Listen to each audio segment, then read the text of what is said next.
and this is the booster.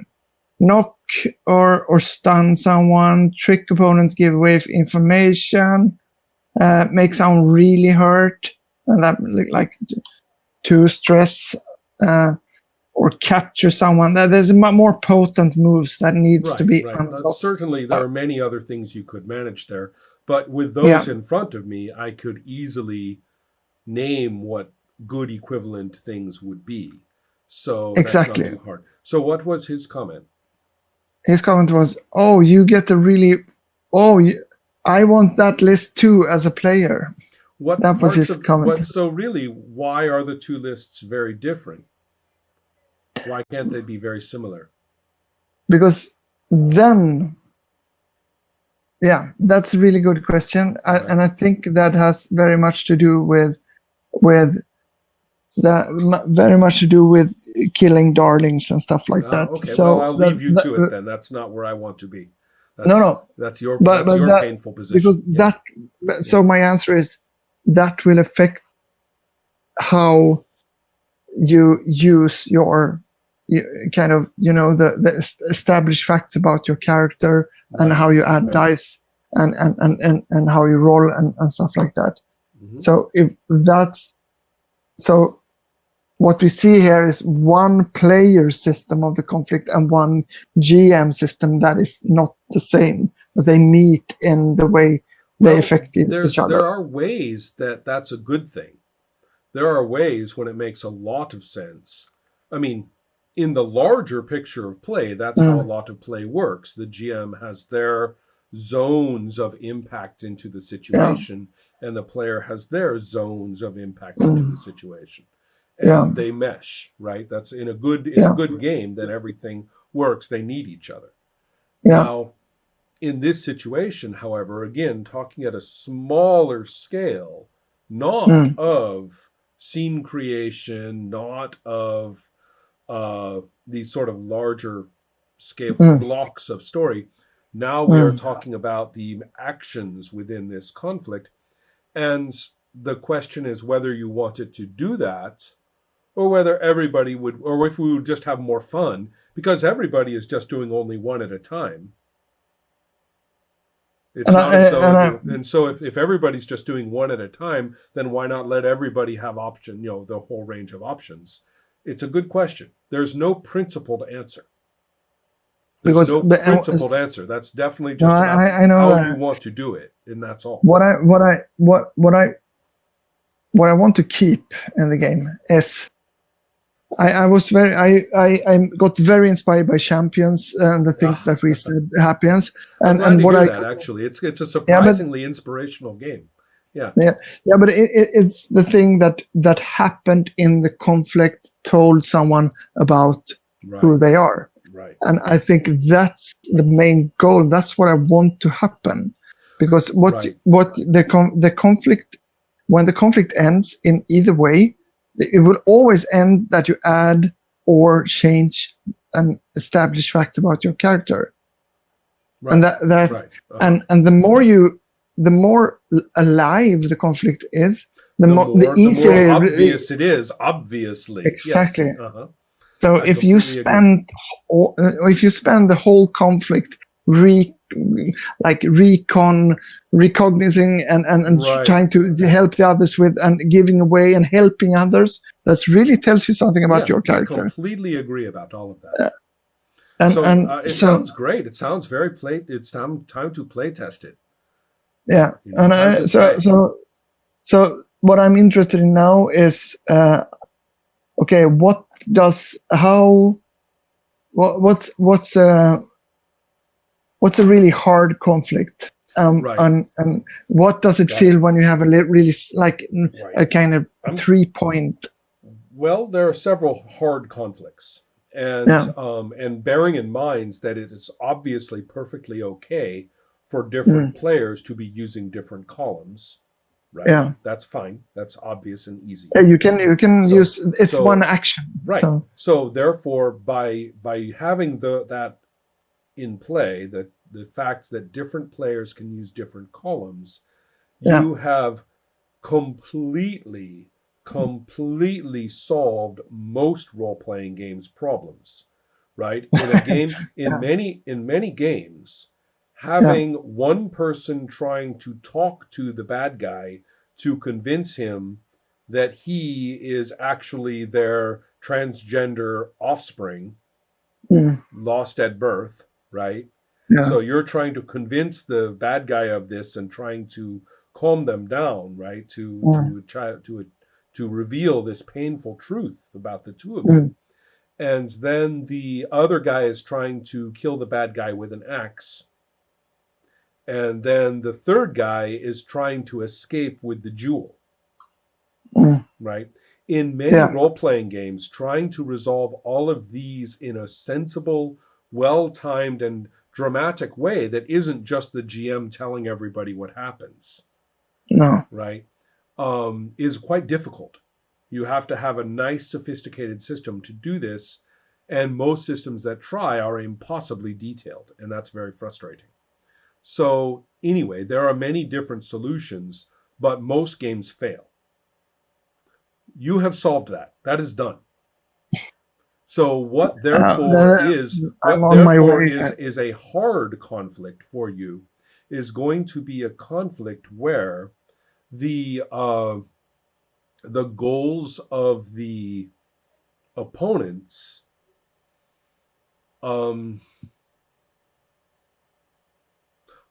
okay, the hardest conflict for you is going to be ideological.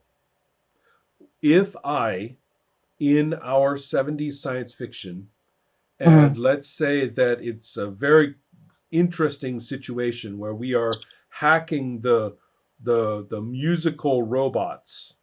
We have learned that they're all about music and that music is used as a device for control and communication throughout the city, the floating city. And we have hacked the robots so that they will generate protest and awareness against the dictator. Right? Rock and roll for the people, right? Against the dictator of the floating city. You can see I love this shit, right? So but the point is that if we are doing that, this is an ideological, I mean, it looks like disrupt, but in many ways, we kind of want to validate the people as coming to a valid decision, right? So how do you, I am not talking about manipulating and fooling anyone. I am talking about reaching them. And how is that done in a system of this kind? It seems possible just to call it one of the other kinds, but they are so, what is the word I want? They are so adversarial. How do you deal with a conflict situation which is deeply difficult, deeply problematic, has reasons why it can fail, understandable reasons why it can fail? It's not just hard like building a spaceship. It's hard because reaching people about the way they have been programmed is a hard thing to do.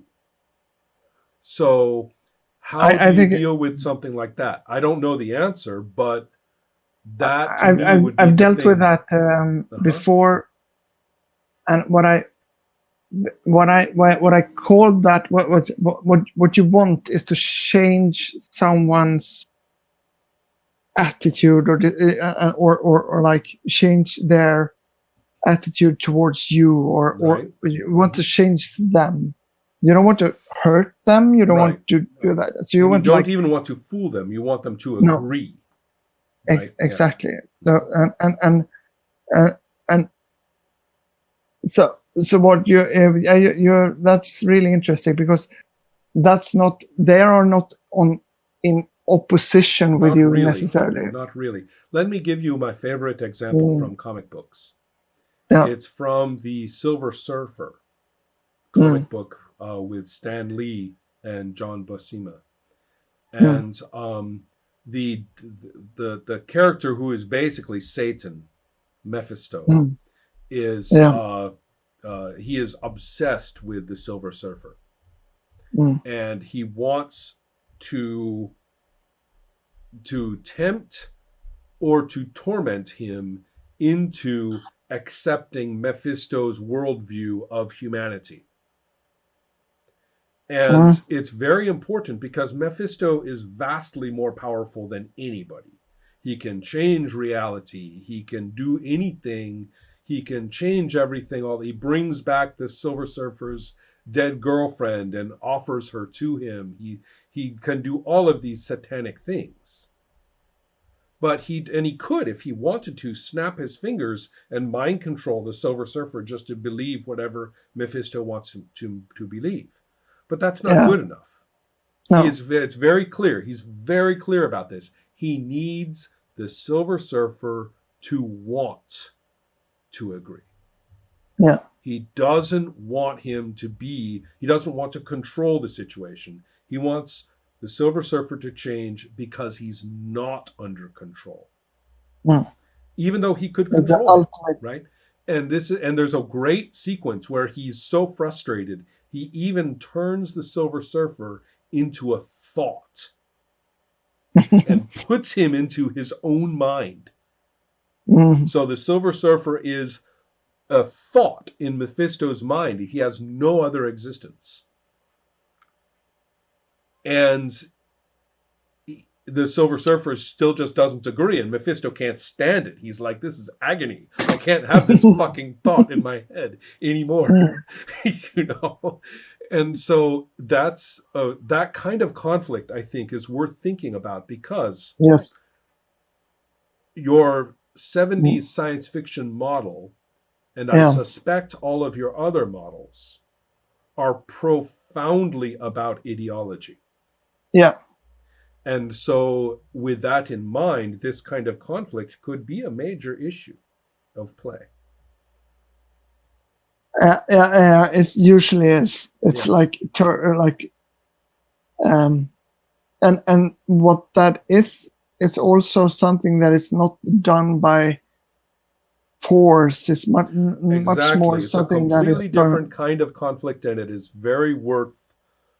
It's more worth considering. You should, relax a little while and think about it, because I love it, and I think that I like your tables a lot. I know my approval is not really the point, but I like them, and it makes me really want to try this. And with the ability to know that we have a system in place for the kind of thing I'm talking about, I think everybody at the table would be deeply excited.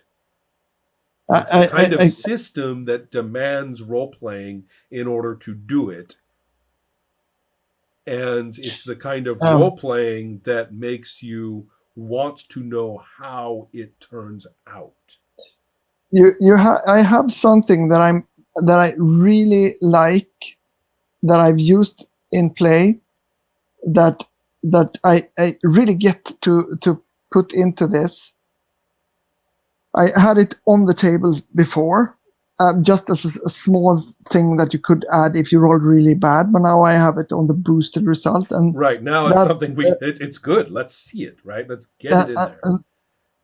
And it trigger a long-term effect, and that means that you do something. It doesn't add stress to yourself. It doesn't affect the conflict in this case, but maybe not in the next scene, but a few scenes from now, something really bad. Someone is waiting for you. I like those kinds of. You kind of push.